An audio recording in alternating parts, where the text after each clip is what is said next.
임금의 몸이 비대하고 무거워 움직임이 둔하니 이는 필시 음식으로 인한 병일 것입니다.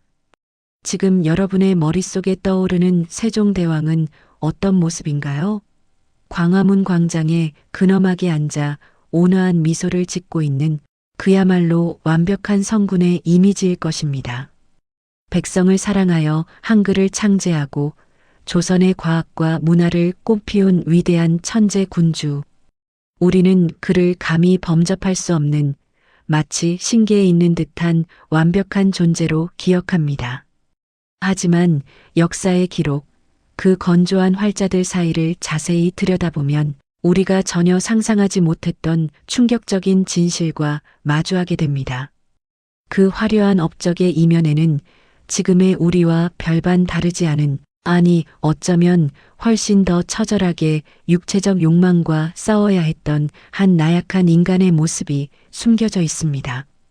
만약 여러분이 알고 있는 그 위대한 왕이 사실은 고도, 비만 환자의 지독한 편식쟁이였고 운동이라면 질색을 했던 프로 집돌이였다면 믿으시겠습니까? 매일 밤 서책과 씨름하며 나라를 걱정하는 모습 뒤편에는 터질 듯한 뱃살을 부여잡고 각종 질병의 고통에 신음하던 현실적인 모습이 공존하고 있었습니다.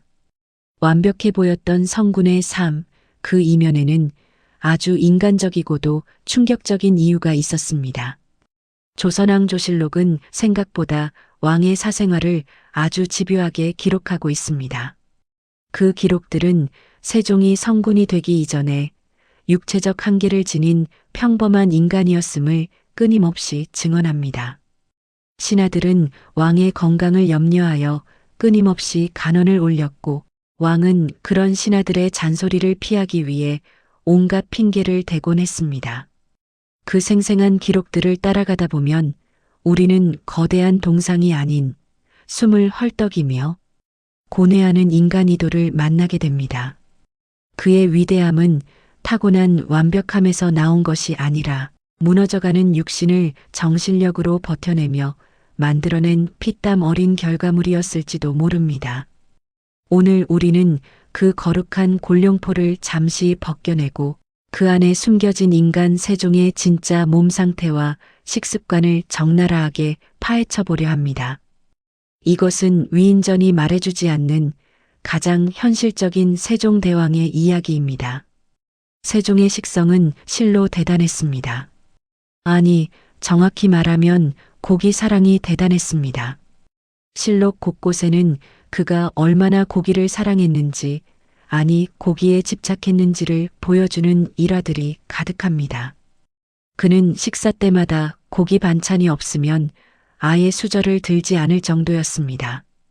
담백한 채소나 나물 반찬은 거들떠보지도 않고 오로지 기름진 고기 요리만이 그의 식욕을 자극했습니다. 수라상에 온갖 산의 진미가 올라와도 고기 접시가 비어 있으면 왕의 표정은 급격히 어두워졌습니다. 당시 왕의 수라상은 단순히 배를 채우는 것이 아니라 나라의 근본을 다지는 중요한 의식이었습니다. 그러나 세종에게 식사는 어쩌면 하루 종일 경무에 시달린 뇌가 요구하는 가장 원초적인 보상이자 유일한 낙이었을지도 모릅니다. 끊임없이 무언가를 읽고 생각하고 결정해야 했던 그의 뇌는 엄청난 에너지를 필요로 했을 것이고 세종은 그 에너지를 고열량의 육류 섭취를 통해 해결하려 했습니다. 그의 유별난 고기 사랑을 증명하는 가장 결정적인 사건은 바로 아버지 태종의 유언입니다. 유교 국가인 조선에서 부모의 상을 당하면 3년 동안 거친 음식을 먹으며 고기를 끊는 것이 자식된 도리이자 엄격한 예법이었습니다. 하지만 냉철한 군주였던 태종조차 아들 세종의 고기 사랑 앞에서는 두 손을 들 수밖에 없었습니다. 태종은 임종 직전 신하들을 불러 유언을 남기는 엄숙한 자리에서 아주 이례적인 당부를 남깁니다.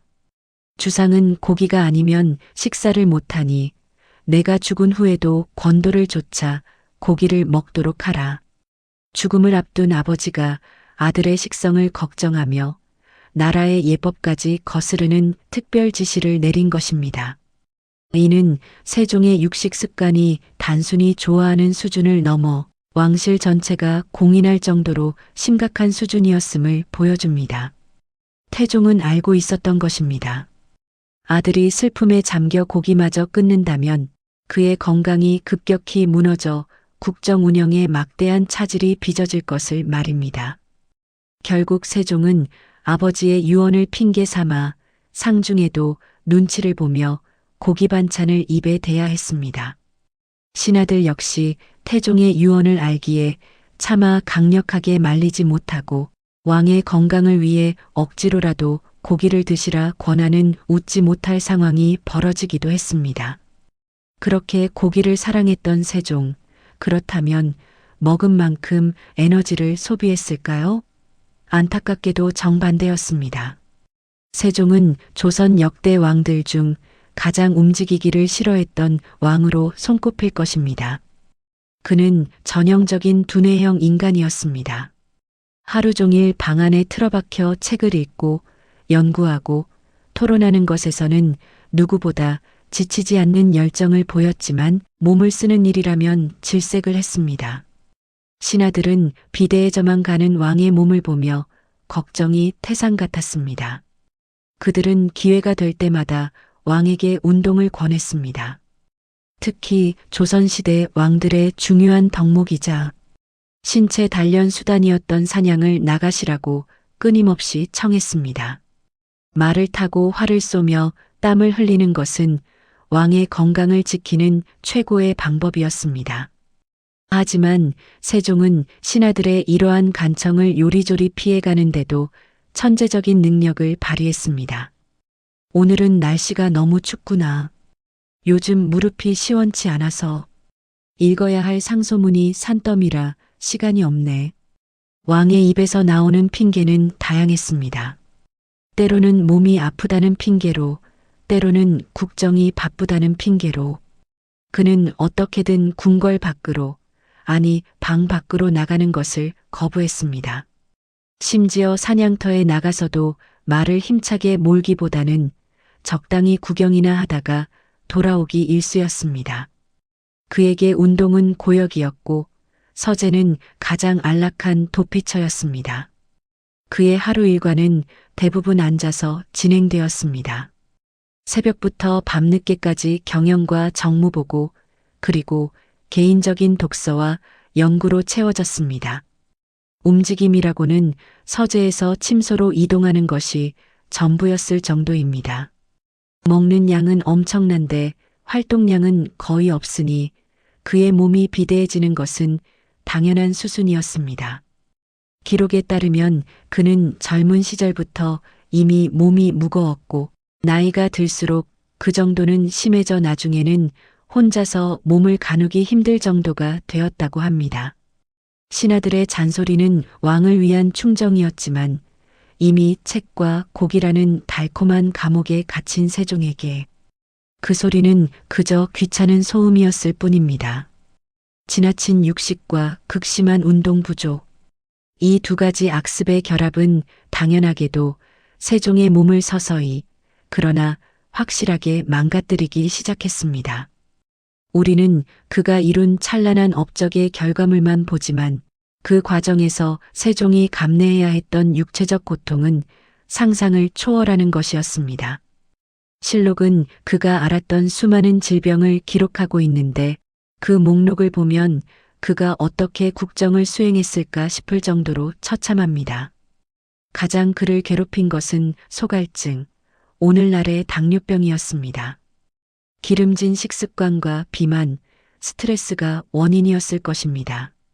그는 늘 심한 갈증에 시달렸고 하루에도 수십 번씩 물을 찾았습니다.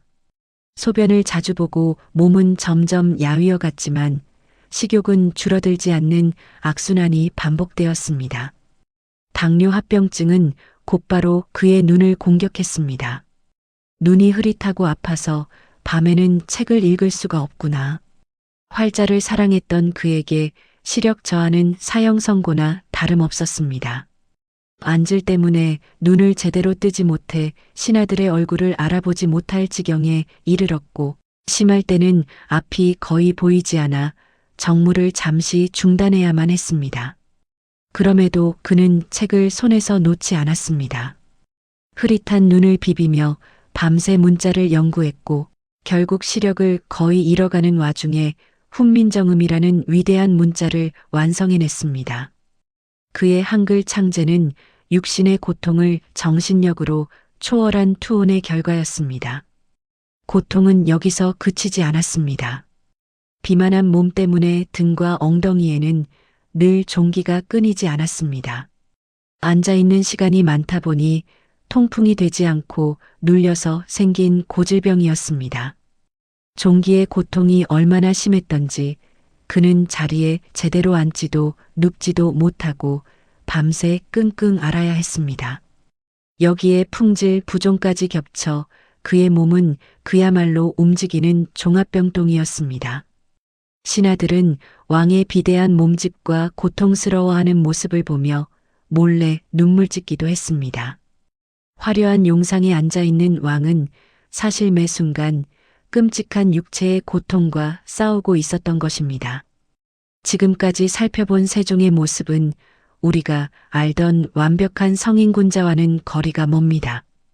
고기 없이는 밥을 못 먹는 편식쟁이, 운동하기 싫어 온갖 핑계를 대는 게으름뱅이, 그리고 자기 관리 실패로 온갖 질병을 달고 산 고도 비만 환자. 어쩌면 이것이 인간 이도의 가장 솔직한 민낯일지도 모릅니다. 하지만 역설적이게도 이러한 인간적인 나약함이 그의 위대함을 더욱 빛나게 합니다. 만약 그가 강철 같은 체력과 완벽한 자기 관리 능력을 타고난 초인이었다면 그의 업적은 그저 뛰어난 능력의 결과로만 비쳤을 것입니다. 하지만 그는 무너져가는 육신을 이끌고 매 순간 고통과 싸우며 그 모든 것을 이뤄냈습니다. 그의 곡에 대한 집착은 어쩌면 지식에 대한 끝없는 탐욕과 같은 뿌리를 가진 것일지도 모릅니다. 무언가 하나에 꽂히면 끝을 봐야 하는 그의 기질이 식욕으로는 폭식으로, 지적 영역에서는 위대한 발명과 연구로 나타난 것은 아닐까요? 눈이 멀어가는 고통 속에서도 백성을 위해 쉬운 글자를 만들고자 했던 그의 집념은 육체의 한계를 뛰어넘은 숭고한 희생이었습니다. 우리는 세종대왕을 존경합니다. 그가 완벽한 신이라서가 아니라 너무나도 인간적인 결점투성이의 몸을 가지고도 자신에게 주어진 왕의 무게를 끝까지 견뎌냈기 때문입니다. 고기를 사랑하고 운동을 싫어했던 그 평범한 욕망들조차 백성을 향한 사랑과 학문에 대한 열정 앞에서는 하찮은 것이 되어버렸습니다. 오늘 저녁 김이 모락모락 나는 고기 반찬을 보신다면 600년 전 그 고기 한 점으로 버티며 밤새 나라를 고민했던 뚱뚱하고 병약했던 한 위대한 임금을 떠올려 보시는 건 어떨까요?